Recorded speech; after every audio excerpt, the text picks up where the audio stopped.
Hey guys, welcome back to the channel. In this video, we are going to talk about the most important document that you are going to need to get before you buy a condo. I call this thing the holy grail of condo documents. And so what I'm going to describe to you is what is the document called? What is contained in this overall package? What red flags do you need to look for that could be deal breakers before you buy in a condo? And then lastly, what is the lawyer going to do for you and how can you make sure that you're avoiding increases and skyrocketing maintenance fees in the future after you purchase in a condo. So for those of you that don't know me, my name is Emma Pace and I run a real estate team called Monstera in Toronto. Also, for anybody that's watched the channel in the last little while, I hope you appreciate the new setup. We've got a new camera, some lights, we got the TV going on. So I am doing my absolute best to bring you guys as much value as possible. And with that being said, if you do find any value in the video, please give me a thumbs up and a subscribe as I continue to grow the channel. So let's get into it. I'm going to try and keep this as quick as possible for you guys. So let's see if we can do this in under 9 minutes. And I can teach you guys everything that you need to know about purchasing a condo and what to look for before. Just before we get into that, if you are an investor and you're looking for condos in Toronto and you want professionally analyzed deals sent to your inbox every single week, there's a link in the description below to get on our list. We send them out every single Friday. So let's move on. Let's move on to the main topic of today. So that is, what is a status certificate? So the document that you are looking for is called a status certificate. Now, the formal definition is this. A status certificate is a document provided by the condominium corporation to buyers of resale condos. That's going to become important in a second. And this provides a snapshot of the unit at the date that the certificate is issued. So let me put this into perspective of when you would get this document. You'll typically put in an offer for a condo property and request that the seller gives you a copy of this document. So this status certificate document is usually about 300 pages. And you're probably thinking to yourself like, "Oh my gosh, I don't want to read 300 pages." Don't worry about it. The lawyer is going to do it for you, all right? So you're typically going to put in an offer, gets accepted. It'll usually be conditional on you reviewing this document. You will then send the document to the lawyer. The lawyer will review it, and they'll usually give you one of three scenarios at the end of the review. One, green flags ahead, thumbs up, move forward, no issues. All right. Two, little bit of a yellow flag. We give you the thumbs up to move forward. However, you need to be aware of X, Y, and Z. Not, deal breakers, but something to be aware of. Or pump the brakes, big red flag. Do not move forward with this thing. Cancel the agreement and move forward to something else. We're going to talk about deal breakers in a second. All right. One other final thing that I wanted to just make a note of so that there is some clarity. As I said, resale would be really, really important. You will not receive one of these things if you are buying pre-construction. The only way that this document can be prepared is once the condo corporation has been formed.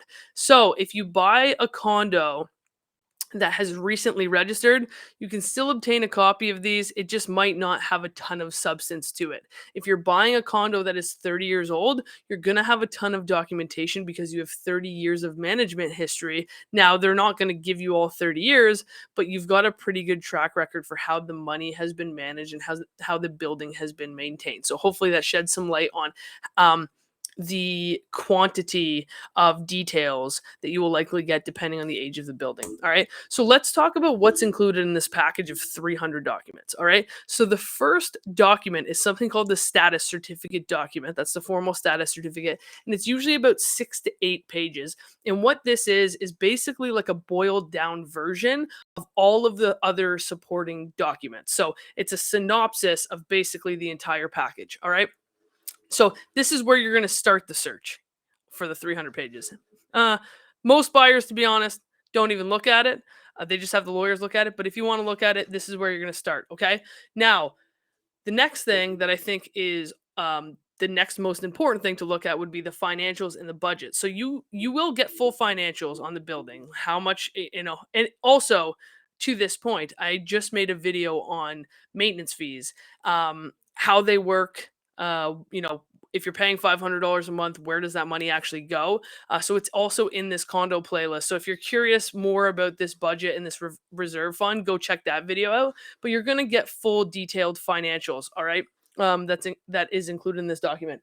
You're also going to have your insurance document. So your lender will typically not fork out the cash for the mortgage unless they can verify that you've got insurance on the condo and that the insurance for the condo is valid. So you can find your insurance document included in there.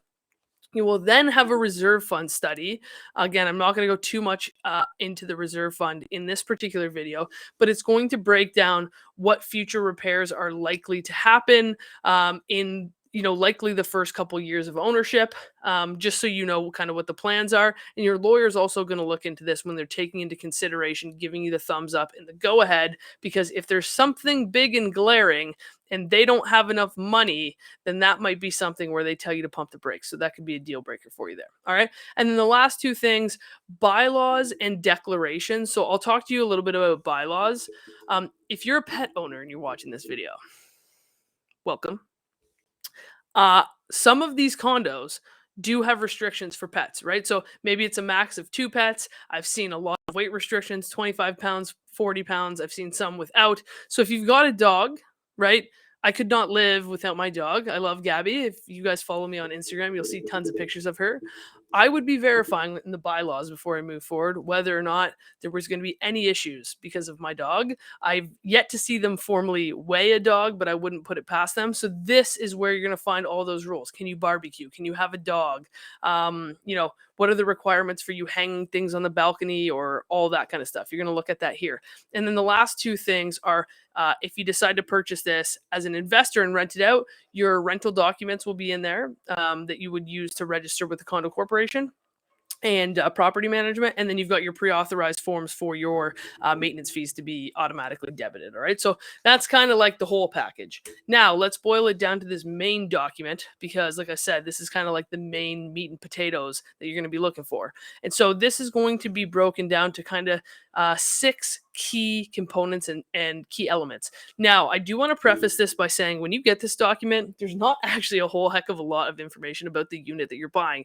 It's primarily about the building. However, in this first segment here, the common expenses, that is going to show you are the maintenance fees that have been advertised on the listing actually the maintenance fees that you're going to pay. Okay. So you'll verify the maintenance fees there. And then there's one secondary item, which is really important, and that is whether or not the current owner is paid up to date with the condominium corporation. I will say,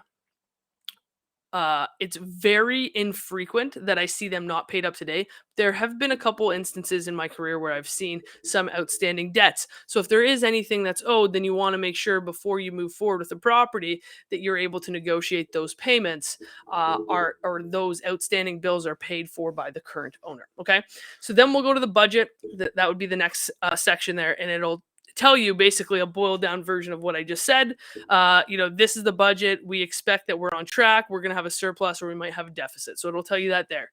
Then you're going to have the reserve fund amount. And again, the reserve fund is basically like a massive savings account for the entire building, where if there were some large expenses, they would dip into that savings account and pull the money out of there for the repairs that need to happen, instead of asking you, the owner, to fork out some additional costs on top of your maintenance fees. Now, when I said deal breakers, if there's not enough money in the reserve fund, right, and let's say the roof's got to go, you have, let's say, $1 million, just for easy numbers, $1 million in the reserve fund, and it's going to cost you $500,000 to repair the roof. But next year the garage has to get done, and that is already forecasted at 500. You're thinking, easy math, we're going to run out of money by the end of next year. This isn't good, right? So you want to make sure that you're looking at that with the lawyer, because in the event that the funds run out from the reserve fund, you'll typically get hit with something called a special assessment, which is probably something I can make a whole nother video on. But that is when, instead of them reaching into the condo corporation savings account, they start to reach into your savings account. So that's a no. That would probably be a deal breaker. All right. So then the second deal breaker is the next line item here, and those are legal proceedings. So As soon as you hear legal proceedings, you're probably like, ugh, right? Um, what I would say is sometimes they are big red flags and sometimes they are little tiny hurdles. And so I will preface this with a disclaimer that I am not a lawyer. I take no responsibility or liability for legal proceedings that happen in your building. You do need to speak with a lawyer about whether or not you should move forward in a building that has a lawsuit against it. So let me give you two scenarios that I've seen in the past. Scenario one, big red flag, massive lawsuit happening because there's two buildings that are fighting over a potential piece of land, or there's a massive deficiency from the builder and now there's a massive lawsuit for millions of dollars. Okay, that might be something that you go, okay, we're going to pump the brakes on this until this is over, or we're going to have the lawyers look into this to understand where this lawsuit is at, what the likelihood is of success, yada yada yada, right? But something like that, that's a pretty big thing. That could deter you from wanting to buy a condo. The flip side of that, which I've also seen, are like slip, trips, and falls where someone lives in the building or was visiting a friend and is trying to sue the building for $20,000 for no reason, right? And then you have the lawyer look into it and they're like, okay, well, this would be the likelihood, or would insurance cover it, et cetera, et cetera. All right, so those are just some hypothetical situations. And again, speak to your lawyer and make sure that your lawyer does the due diligence on it. I'm just giving you an idea of the severity. It could be extremely severe. It could also be not severe at all. All right. Uh, the next thing would be the rental numbers. So these are always going to be within a certain variance, but they will tell you out of the X number of units that are in this building, we know that a certain percentage of them are currently rented. It's not uncommon in Toronto to see 50% of the building being rented, but if you're curious to know how many of your neighbors are tenants versus owners, this will give you a ballpark. But again, not everybody registers with the building, so it's not typically 100% accurate. And then the last thing is alterations to the unit. So if you're buying in a 30-year-old building and it's brand new renoed, you probably want to make sure that they've done all of the repairs up to the standard of the condo. So again, another example that I've seen in the past, you rip out the floors. I know this because I did a renovation with my condo. You rip out the floors and there's underpad underneath your type of flooring. And so because there's a million people that live in these condos, they want to make sure that the underpad is a certain soundproof rating. And so if you're buying in somebody else's renovated unit and they've done the floors, then you want to make sure that they've done everything up to the standard of the building, and that there's not going to be any issues for you down the line. So that'll be in there as well. All right. So the last thing that I want to say is, if you want to get a better understanding of what will happen with the maintenance fees in the future, there is a big reserve fund study in there. And typically, the first page of that document will give you an idea of potential increases to the maintenance fees over the next couple of years. So they'll usually have a 3-year stint where it'll stay. You might be on the last year, you might be on the first year of that 3-year stint, but have a look at that reserve fund study to get a better idea of kind of what the plans are for the maintenance fees going forward. And with that, I leave you guys. If any of you have any questions, are thinking about purchasing or selling a condo in Toronto, please book a call with me. There's a link in the description below. And one more time for goodwill, if you found any value in this video, please give me a thumbs up and a sub. And I look forward to seeing you in the next one.